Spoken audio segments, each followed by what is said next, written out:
Oke, Assalamualaikum warahmatullahi wabarakatuh. Kami dari kelompok 3 akan mempresentasikan hasil kerja kami mengenai tugas kelompok dengan judul SSH Remote Server Private and Public Key.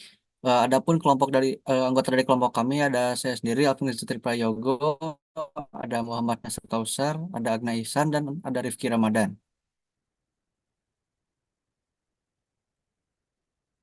Oke, selanjutnya ada abstrak. Laporan ini berisi proses perancangan dan implementasi SSH atau Secure Shell untuk remote server menggunakan kunci privat dan publik pada mesin virtual Linux. Dalam era digital saat ini, keamanan informasi menjadi aspek yang sangat krusial dalam mengelola infrastruktur jaringan dan sistem komputer. Salah satu metode yang umum digunakan untuk mengamankan komunikasi antara pengguna dan server adalah melalui protokol Secure Shell atau SSH. SSH ini menyediakan sarana yang aman untuk mengakses dan mengelola server jarak jauh, yang penting dalam lingkungan komputasi modern di mana admin sistem dan pengembang sering bekerja dari lokasi yang berbeda. Tujuan utama dari tugas ini adalah untuk memberikan pemahaman yang lebih mendalam mengenai konsep kriptografi yang diterapkan dalam protokol SSH serta cara-cara untuk mengoptimalkan keamanan jaringan melalui penggunaan autentikasi berbasis kunci. Dengan demikian, kami berharap laporan ini dapat memberikan kontribusi dalam pembelajaran mata kuliah kriptografi dan protokol keamanan, serta menjadi referensi yang berguna bagi para profesional yang bekerja dalam bidang keamanan jaringan.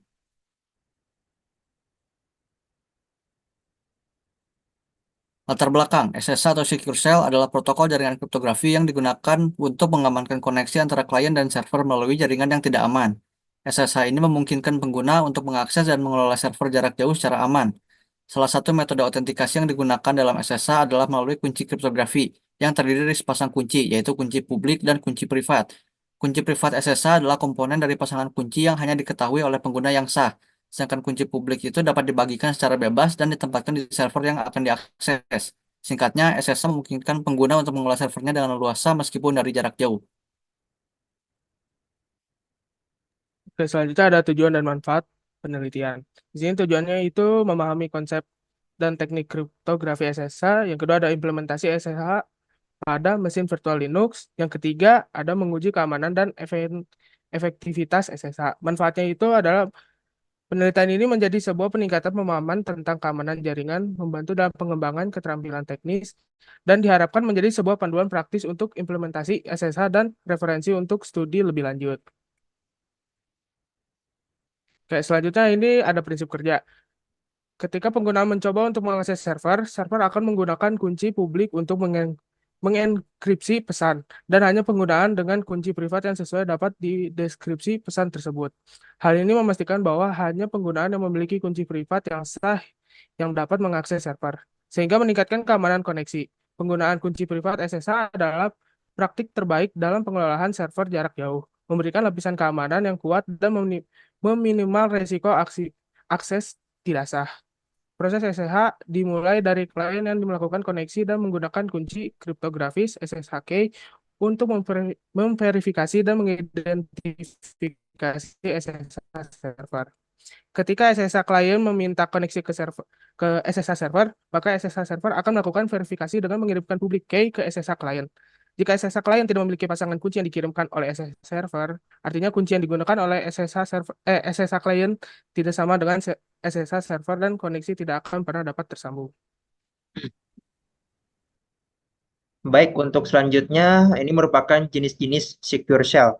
Yang pertama itu ada OpenSSH, yakni implementasi SSH yang paling umum digunakan, terutama di sistem Unix-like seperti Linux dan BSD. OpenSSH menyediakan klien dan server SSH, mendukung autentikasi berbasis kunci publik, tunneling, port forwarding, SCP, SFTP, dan lebih banyak fitur keamanan. Lalu yang kedua ada PUTTY atau PUTTY itu mendukung telnet, raw socket connection, dan serial port connection. Juga mendukung autentikasi berbasis kunci publik dan X11 forwarding. Lalu yang ketiga ada Dropbear, yakni implementasi SSH server dan klien yang ringan, ideal untuk perangkat embedded atau lingkungan dengan sumber daya terbatas, mendukung fitur dasar SSH dengan footprint yang lebih kecil dibandingkan OpenSSH. Lalu yang selanjutnya ada Tectia SSH, yakni implementasi komersial SSH dari perusahaan SSH Communication Security yang juga mengembangkan protokol SSH asli, menawarkan solusi SSH untuk perusahaan dengan fitur tambahan seperti manajemen kunci, audit, dan compliance tools. Next.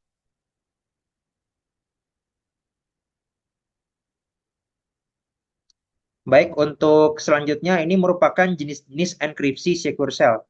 Yang pertama itu ada enkripsi simetris. Enkripsi simetris menghasilkan satu kunci yang dipertukarkan oleh dua mesin yang kemudian mesin menggunakan kunci untuk enkripsi dan dekripsi. Metode ini cepat, tidak intensif sumber daya, dan SSH menggunakannya untuk setiap sesi. Lalu yang kedua ada enkripsi asimetris.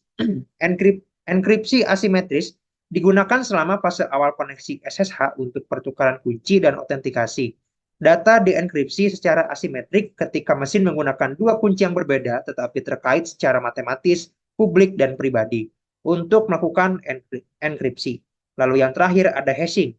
Algoritma hashing yang digunakan untuk menghasilkan hash pada SSH adalah Message Authentication Code atau MAC dan Hashed Message Authentication Code atau HMAC, di mana algoritma ini akan menggunakan paket data untuk membuat string hash yang unik.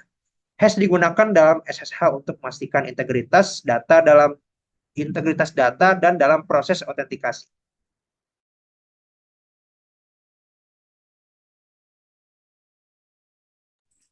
Oke, untuk selanjutnya di kelebihan dan kekurangan SSH. Untuk kelebihannya ini, SSH ini menggunakan teknik kriptografi untuk memastikan semua komunikasi yang masuk dan keluar dari server remote terenkripsi. Terus, untuk selanjutnya, SSH ini memiliki mekanisme untuk mengautentikasi pengguna remote, mentransfer input dari klien ke host, dan mengirimkan hasilnya atau output kembali ke klien. Nah, untuk selanjutnya, SSH lebih mudah dibandingkan dengan telnet yang tidak dienkripsi. Terus SSH ini memungkinkan pengguna untuk mengakses server remote mereka melalui internet dengan aman. Nah, untuk kekurangan dari si SSH ini, yang pertama itu SSH termasuk salah satu setup yang sulit karena hanya mendukung penggunaan command line interface atau CLI dan konfigurasi yang cukup rumit supaya pengakses SSH lebih aman. Untuk yang terakhir, apabila terdapat suatu kesalahan konfigurasi atau kebocoran key ataupun SSH port yang terlalu terbuka bisa menjadi risiko keamanan. Nah, untuk selanjutnya mungkin untuk simulasi akan dipresentasikan dulu. Nah, untuk simulasinya, yang pertama itu kita siapkan terlebih dahulu untuk virtual machine. Nah, yang di sebelah kanan ini virtual machine untuk si Ubuntu servernya. Dan yang kedua ini, yang sebelah kiri ini klien, yaitu PC kita sendiri atau Windows.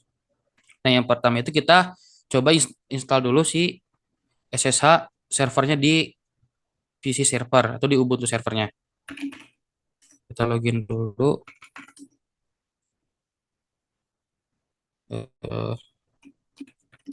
Kita masukkan sudo masuk ke super user.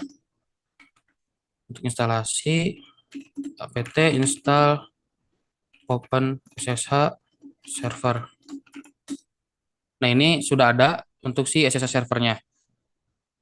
Untuk selanjutnya itu jangan lupa untuk memastikan bahwa kalau di si virtual machine itu kita menggunakan internet host only. Nah, untuk agar bisa terkomunikasi antara si VirtualBox mesinnya sama kliennya.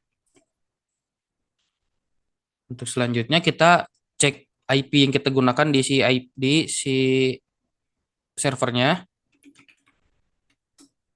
Nah, di sini sudah kelihatan di ENP0S3 itu terdapat IP-nya 192.168.56.104. Nah, untuk selanjutnya kita coba tes ping dari klien ke server. 168 kita masukkan IP dari si servernya. Nah, dia berhasil, dia bisa ngirim tuh 4 paket yang dikirimkan 4, diterima 4, lossnya 0.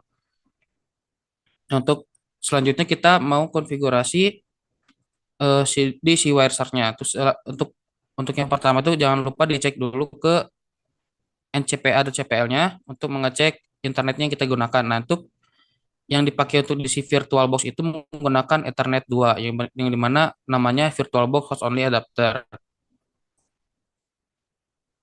Terus kita buka Wireshark-nya.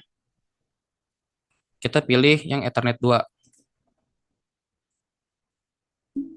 Oke, kita simpan dulu.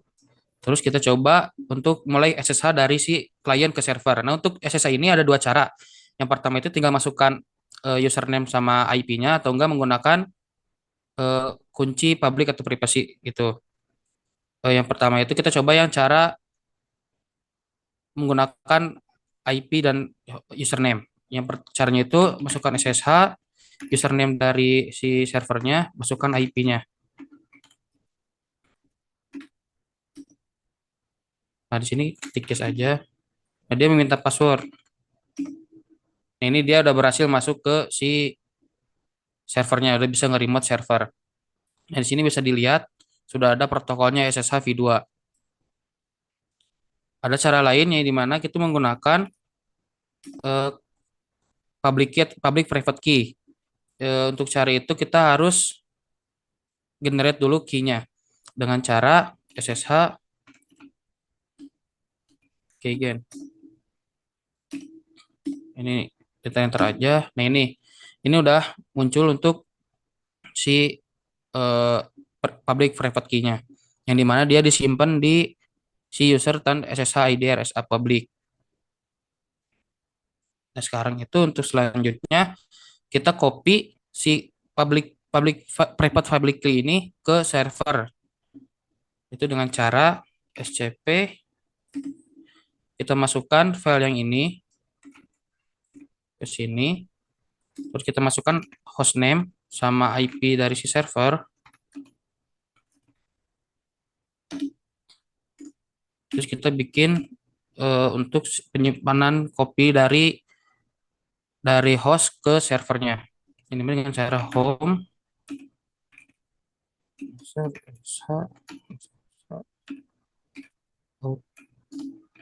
authorize key. Kita enter. Nah, di sini dia minta password, masukin password. Dia udah kesimpan si public private key-nya di si server. Nah, kalau sesudah ini, kalau kita masuk menggunakan tinggal masukkan SSH nasar add IP-nya.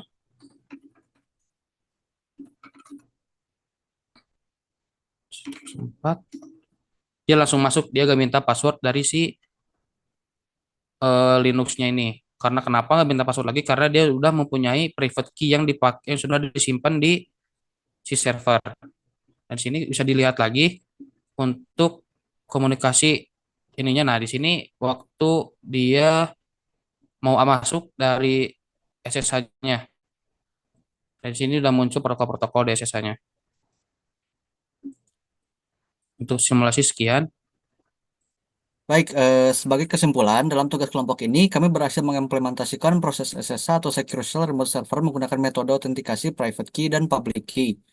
Kami memulai dengan menyiapkan sebuah virtual machine atau VM yang menjalankan sistem operasi Linux untuk bertindak sebagai server SSH. Proses ini melibatkan instalasi dan konfigurasi dasar sistem operasi yang memastikan bahwa VM-nya dapat diakses dan dioperasikan dengan lancar. Langkah berikutnya adalah mengkonfigurasi Wireshark, sebuah alat sniffing jaringan yang akan digunakan untuk memonitor dan menganalisis lalu lintas jaringan SSH antara host dengan VM. Wireshark-nya diatur untuk menangkap paket data yang melewati interface jaringan yang digunakan untuk koneksi SSH. Kami mau kemudian melakukan koneksi SSH dari host atau komputer lokal ke virtual machine. Dalam proses ini, kami menggunakan metode autentikasi public key, di mana public key-nya ditempatkan pada server virtual machine dan private key-nya disimpan secara aman pada host. Ini memastikan bahwa hanya host yang memiliki private key yang benar yang dapat mengakses server. Setelah koneksi SSH-nya berhasil terjalin, kami menggunakan Wireshark untuk menangkap dan menganalisis paket SSH yang ditransmisikan antara host dan VM. Proses sniffing ini memungkinkan untuk melihat detail enkripsi dan komunikasi yang terjadi dalam sesi SSH, serta memastikan bahwa data yang dikirim dan diterima aman dan sesuai dengan standar keamanan yang diharapkan. Melalui rangkaian langkah ini, kami tidak hanya mempelajari cara mengatur dan mengkonfigurasi server SSH menggunakan autentikasi key, tetapi juga memahami cara memonitor dan menganalisis lalu lintas jaringan untuk memastikan keamanan dan integritas data. Baik, sekian hasil presentasi yang bisa kami sampaikan. Terima kasih banyak. Mohon maaf apabila ada kesalahan. Wassalamualaikum warahmatullahi wabarakatuh.